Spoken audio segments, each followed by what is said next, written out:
So today I'm super excited to have Jocelyn joining us to kick off our series. I have known Jocelyn for over 10 years now. Jocelyn was the VP of Operations for Google Enterprise when I joined Google. And I reported to Jocelyn when I was there. Till now, every day, when I have a difficult situation to deal with or a very challenging problem to solve, my mantra is WWJD, which translates to what would Jocelyn do? So that is really how much impact Jocelyn has had in my life. And until her recent retirement, Jocelyn has dedicated over 2 decades of her career life actively building 3 startups. From a few people to a few thousand people. Even today, she's advising and mentoring entrepreneurs as they build their own startups. She is brilliant. She's very compassionate. She's an obsessive builder, and she cares deeply about her team members. So I consider myself extremely fortunate to call her my boss, my mentor, and most important, my friend. So Jocelyn, most of our audience today are high school students, and it might be a little bit early for them to think about making a career decision, but and even too early for them to think about whether they should be launching their own startups yet. Mm-hmm. But we all realize the importance of innovation and entrepreneurship. And I think that's shaping the world we live every single day in every single way. So as our students begin to think about who they really wanted to become and what major or colleges they might consider to choose to go, and then which will lead to a longer term impact for their future career life and for them to have a fulfilling and a meaningful, successful career years to come.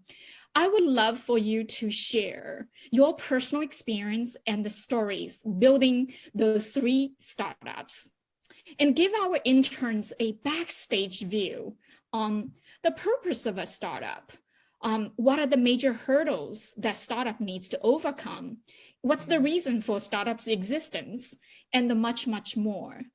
So I'm gonna begin today's session, and let me share my slides. And I thought we have a couple of slides just to as a visual aid for our interns to be able to follow, because it's really difficult to do the fireside chat without being in person. So Jocelyn, why don't you tell us a little bit of your personal innovation journey for these 3 startups here? Great. Thank you so much, Rebecca, for that humbling introduction. I feel quite honored to be here today. And to the audience, I feel so happy for you that you have this opportunity to have a very early glimpse into innovation. Innovation is a gift. If you have the opportunity, pursue it passionately, because the reward of having been there when new things are happening is unforgettable. And I've had that chance, as Rebecca said. I'll tell the story of 3 of them today. One is Postini. Postini was a company that was founded now 20 years ago, that was founded on a very simple mission. And that is that email then was going to become a very important application on the internet. We take this for granted today, but that wasn't the case 20 years ago. And the founder said, because of that, we have to have a better way of managing email systems. So that was the first company. I was there since the very beginning when we didn't have any customers and the product was very early. We did that company for 7 years. And at the end of that 7-year period, we sold the company to Google Enterprise. And Google at that time was already a very successful search and advertising business, but Google wanted to become a big company in the enterprise space as well. So Postini became part of Google Enterprise, and we were a startup within Google. That was a slightly different experience because Google was very new to the enterprise space at that time. So we were a small group of people within Google trying to build up a new business. And today, Google Enterprise is known as Google Cloud, right? So when you ever hear Google Cloud, that was the first business within Google.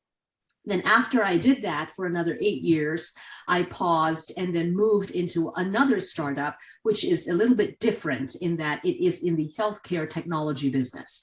I now believe that there's a lot of work to be done in healthcare, and Omada Health was one of those. The simple premise then was that 1 in 3 Americans are now at risk of diabetes, so we need to solve that problem. And that was the main vision for Omada, and to this day it pursues that vision very successfully. So those 3 companies were really remarkable experiences of innovation, and we'll talk about each of them in a little bit more detail in the next few minutes. All right, thank you for that question. The important thing to think about when you come in front of a startup is to look for the answer to a fundamental question. Is the purpose of the startup clear and simple, that you can understand it? And I could say with confidence that all 3 innovation startups that I was with had this attribute. In the case of Postini, the purpose was very simple. Email is a critical internet application. There are no products to protect email properly. And there is another very important premise, is that at that time, everything in companies was run in-house. You know, we bought disks, we installed software. Almost nothing ran in the cloud like we do today. Like there was no like connect to the internet and you get everything. And that was the third piece of the solution that was very important to Postini. So that remained very core and very central to what we did at Postini, right? We were focused on managing email. We were focused on delivering a product that required no software, but it was delivered on the internet. That was Postini. The second is when we went to Google Enterprise, the goal was also very simple. It wasn't just about email. Everybody thought that Google Enterprise was about selling Gmail. It wasn't really. The vision of Google Enterprise was that collaboration is key to every business. We need to get our employees to work effectively with each other. And collaboration must be done with real-time tools, which what that means is when I do something, Rebecca, as my teammate, needs to know immediately that I did that in all of the documents that I just prepared. That is true today when you go to Google Docs and Google Drive. That wasn't the case when Google Enterprise started. Every company's employees were working on their laptops and they spread the documents around as individual copies. It was a very confusing environment. And then also Google believed firmly that the cloud is a better place to put your productivity tools than anywhere within a company. We lived very true to these principles, and that was really part of what made the business successful. At Omada Health, again, the purpose was very simple. It was focused on what we call the tipping point population in America, the 1 in 3 Americans who are at risk of type 2 diabetes. The second principle is that the solution to this problem is known. It is lifestyle change. We need to eat healthier, we need to exercise, sleep well, manage stress. And the solution had to be accessible to people clinically and also administratively, meaning we can't get people to go to certain places to get this treatment. We have to put them in the cloud so that they can access the solution from their homes. So you see, in all 3 cases, we can say, what are we here to do? The problem is clear, the solution is clear. And when you look at a startup, it's very important to look at these attributes and see if they exist or not.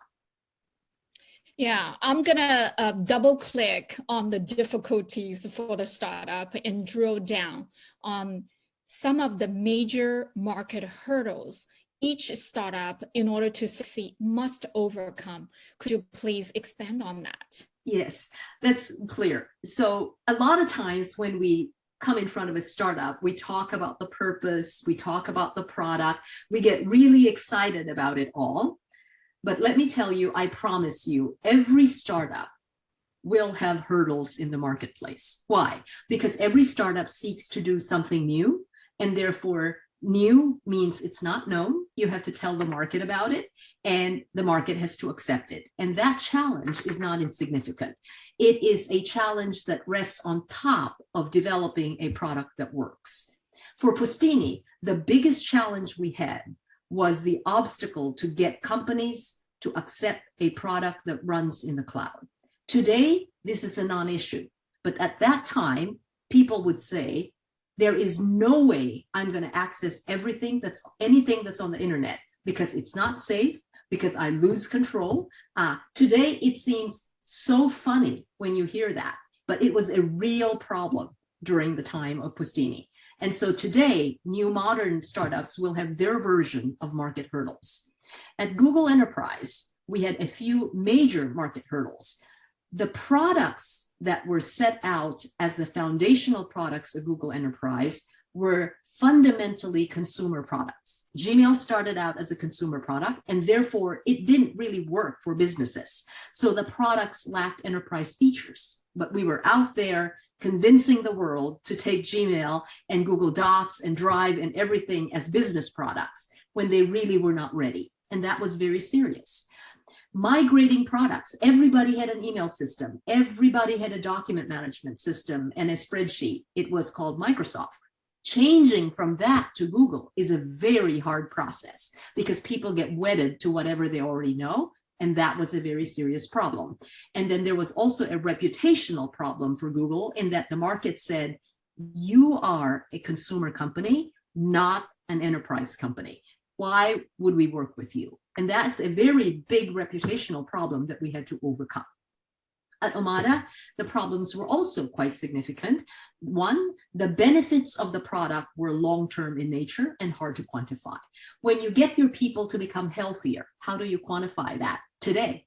Because you don't get the benefit and you don't get to measure that until many years later.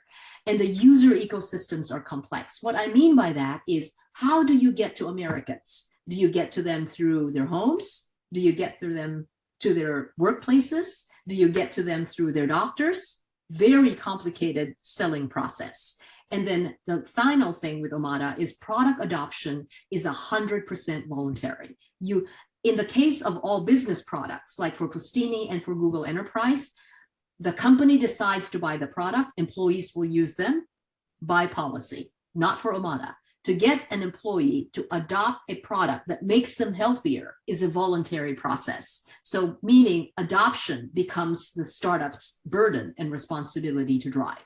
So you see, no matter how elegant and beautiful this objective and the purpose of the company is, there are these stark realities that you have to go overcome.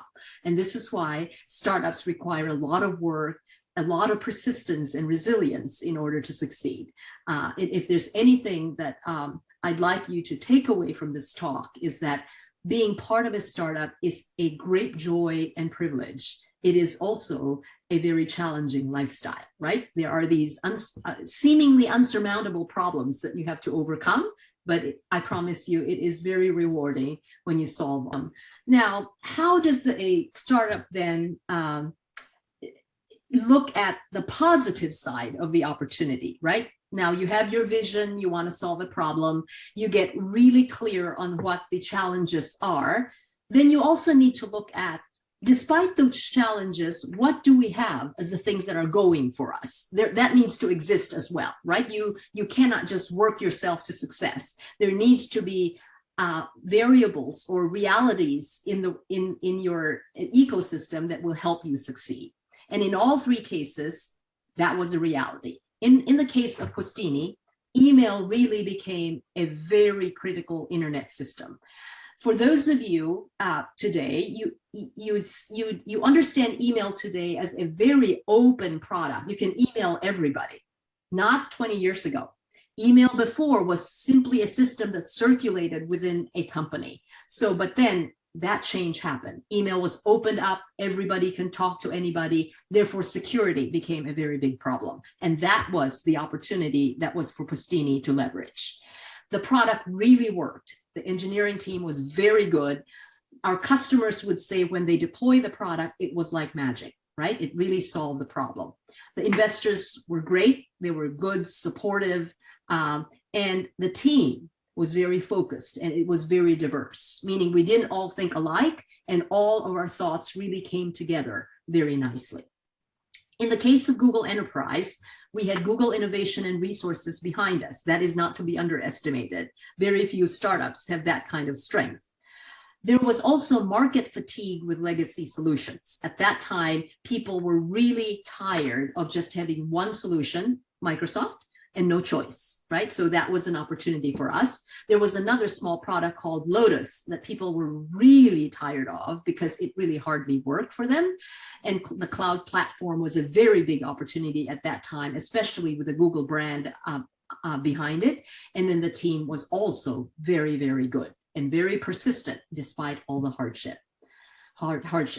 At Omada, there was a very early commitment to design. So if you compare the Omada product to different healthcare products, it stood out as being very elegant and very polished in terms of design. So that was a very big advantage of the product. It was it had a very early integration with insurance plans. For Americans, healthcare is something that we don't like to pay for. We always feel that healthcare should be given to us. So Omada had to solve that problem, which means you take this product, dear customer, and we will bill your insurance company. And that was a positive that was solved very early on. The investors were very good, and the culture of Omada was very wholesome and very collaborative. So I view these as inherent contributors to the success of these innovation companies, and they were there. They were not necessarily just created by the companies. So it seems it's just a constant improvement, right? Sometimes perfectionism is the highest form of self-torture, but we do need to constantly improve. So out of those 3 startups that you actively build, what do you think are the areas that can be improved? Yeah, the way I would think about that topic, Rebecca, is if I were to do these startups over again, what would I want, right? I mean, these are areas that we didn't really do as well as I would have wanted to. For Postini, we were very slow in internationalizing the product. Right, so we were predominantly an American company for a very long time. We struggled to land the product in Europe and also in Asia. So these days, I always say, think global early on. The second thing is Postini was largely a product-centric and operationally strong company. We were very slow in developing depth commercially. And for those of you interns, what this means is for a company, an innovative company to succeed, you need a strong selling capability, right? This whole build it and they will come could happen, but it normally doesn't happen. So you actually need to build that, just like you want a strong engineering team, you want a strong operational team, you want a strong commercial sales team as well. For Google Enterprise, I think we were slow in terms of product depth, right? There were a lot of best of breed products. For example, today, I grieve that we're on Zoom and not on Hangouts, right? I mean, there's a product depth issue there. And I remember, this is an anecdote, like at Omada, we were a Google Enterprise customer. And so we used Gmail, Docs, Drive, we used Hangouts. I remember the day our chief security officer converted us from Hangouts to Zoom, I nearly cried, and I said, guys, product depth, we really should have been better at that. We would have had a deeper penetration of the market. And then at Omada, it was just like to share some personal stories, those memorable moments with our interns here. Yeah. So in each of these startups, there are some memorable stories, and I'd like to share some of them with you. These memorable stories actually are memorable because they forced certain things to happen that wouldn't have otherwise happened. So at Postini, I love to tell what I call the Cinco de Mayo story. One year on Cinco de Mayo, our system went down. We had no idea why it went down. Our customers were screaming, right? And we are this small startup in Silicon Valley. We barely have a brand to actually say big companies trust us. But once we had that problem, it was hard. We were beaten up by our customers, but it forced us to make some prioritization decisions within the company. We said internally, we need to make the product more resilient. Our product cannot go down. It needs to be up 100% of the time. That has nothing to do with, we give features to the market. But so for 1 year, that's all that we worked on. The lesson that I learned there is that sometimes when you encounter something devastating, it forces you to make a decision. It clarifies your thinking. And that was exactly what happened to Postini. After that, and we invested in the resiliency of the product, then we were able to grow the business in a calmer, less hectic, less chaotic way. At Google Enterprise, when we first started, the challenges that we had were very simple statements of non-confidence from the market. Over and over again, I would sit in client meetings and would hear, "You've never done this before. You're not serious about enterprise." That was hard. We could have given up, but together with a team, we said, that's our reality. We have to chip away at this problem one at a time. And I vividly remember the first time in a meeting, we talked about what we were going to do, and the client said, 10 minutes into the presentation, the client said, "Okay, I get it. You've done this. You do this better than us." That was the moment when I felt like, yes, our starting point was hard, but we arrived because of resilience. So it's possible, but it takes a lot of hard work and focus. At Omada, I like to tell the food feedback story. And why do I call it the food feedback story? We were struggling to determine the answer to a very simple question. What do our patient health coaches supposed to focus on? And our data team said, it's food feedback. You need to coach our patients on how to really manage their diet. That's key to lifestyle change. But how do we do that? I mean, our health coaches weren't trained to do that. It took really a very, very big commitment across health coaching, product, and data. 3 groups of people that were never born to work with each other. Their perspectives were so different that it's better to expect them to fight than to cooperate. But in the end, that collaboration happened beautifully. And we now are able to say we can develop and iterate through this product very successfully. And it all started with a question, how do we get our coaches to deliver proper food feedback to the clients? So it's seemingly simple, but the path getting there was fraught with challenges, and it took a lot of perseverance to get there. And I learned so much in each of those experiences. Whenever I encounter a hardship, I think about these memorable stories and said, this is normal.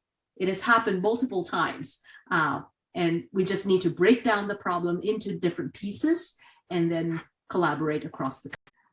I think the way I would think about that question is the one critical ingredient in professional success is trust, right? So what I would like to leave with you is whenever you work with people, give it your best, be your honest self, and that will naturally be a way for you to develop deep, trust-based relationships. And when you have that, people will think of you when there are opportunities. And that is a very powerful asset